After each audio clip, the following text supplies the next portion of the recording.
ایک شخص سوداگر تھا اور دور دور تک تجارت کرتا تھا۔ اس نے ایک طوطا پال رکھا تھا۔ ایک دن وہ اپنے طوطے سے کہنے لگا کہ میں وہاں جا رہا ہوں جس درخت پہ تم رہتے تھے۔ ان طوطوں کے پاس میں جا رہا ہوں، آپ نے کوئی ان کو پیغام دینا ہے تو ان کو دے دو، میں اسی راستے سے گزروں گا۔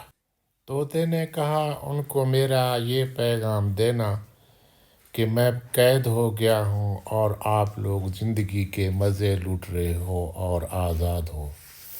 آپ میرے لیے کیا کچھ کر سکتے ہو کہ میں قید سے رہائی حاصل کروں؟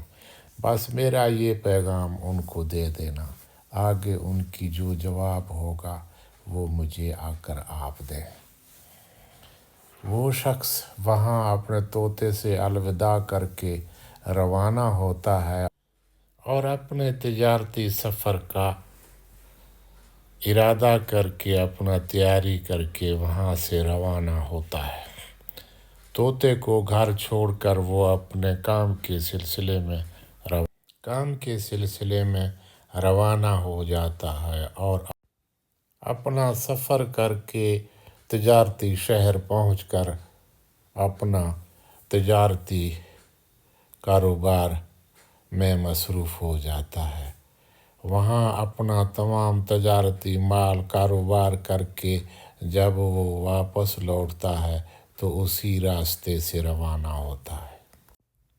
وہی راستے کا سفر مشکلات اور پہاڑی علاقوں سے گزرتے ہوئے انہی طوطوں کے علاقے سے گزر کر وہ جب واپس اس درخت کے پاس پہنچتا ہے جہاں اس نے پہلے اس طوطے کو پکڑا تھا اور ساتھ لایا تھا، ان طوطوں کو دیکھ کر ان طوطوں کے پاس جا کر اس نے پیغام دیا کہ جو اس نے دیا، تمہارا ساتھی طوطا تمہیں سلام دے رہا تھا اور کہہ رہا تھا کہ تم لوگ آزاد ہو، زندگی کے مزے لوٹ رہے ہو، مگر میں قید میں ہوں۔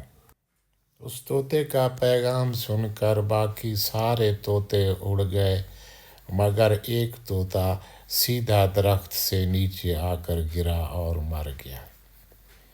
اس کے علاوہ اور اس نے وہاں کچھ بھی نہیں دیکھا۔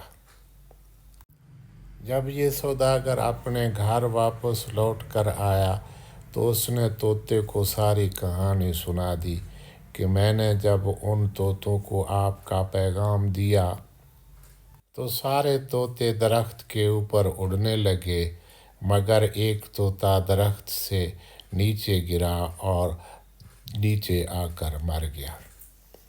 اس طوطے کے علاوہ باقی سارے طوطے اڑ کر چلے گئے۔ طوطے نے یہ بات سنی تو یہ طوطا بھی پنجرے کے اندر گر کر مر گیا۔ یہ دیکھ کر طوطے کے مالک نے اس طوطے کو پنجرے سے باہر نکالا اور نیچے پھینک دیا۔ کچھ دیر کے بعد طوطا اڑ کر درخت پر جا کر بیٹھ گیا اور اس کا مالک اسے کہنے لگا، ابھی تم مر گئے تھے، ابھی تم زندہ کیسے ہو گئے؟ تو طوطے نے کہا کہ میرے ساتھی نے مجھے یہ مشورہ دیا کہ تم مرنے کا ناٹک کرو، یہ تمہیں پنجرے سے باہر پھینک دے گا، پھر تم آزاد ہو جاؤ گے۔ اب میں آزاد ہوں، آپ کے ہاتھ نہیں آؤں گا، اب میں اپنے دوستوں کے پاس جا رہا ہوں، اب میں آزاد ہو گیا ہوں، اپنے ساتھیوں کے پاس پہنچوں گا، اب تمہارے ہاتھ نہیں آؤں گا۔ میرے ساتھیوں نے مجھے آزاد کرانے کے لیے ایک قیمتی مشورہ دیا۔ یہ کہتے ہوئے طوطے نے اڑان بھری اور دور فضاؤں میں جاتے ہوئے دکھائی دیا اور سوداگر دیکھتا رہ گیا۔ دوستوں کے کام آنے کے لیے آپ کے پاس اگر طاقت نہیں تو قیمتی مشورہ بھی بہت کام آ سکتا ہے، اس لیے دوستوں کو بہترین قیمتی مشورہ دو تاکہ ایک دوسرے کا ساتھ دیا جا سکے۔ اس طرح طوطا اس اپنے ساتھیوں کے مشورے سے آزاد ہو گیا اور اپنے ساتھیوں سے جا ملا اور بقیہ زندگی خیریت سے خوشی سے اپنے دوستوں کے ساتھ گزارا۔ اس لیے آپ سے درخواست ہے ہمارا چینل بھی سبسکرائب کریں، لائک کریں، شیئر کریں۔ بہت شکریہ۔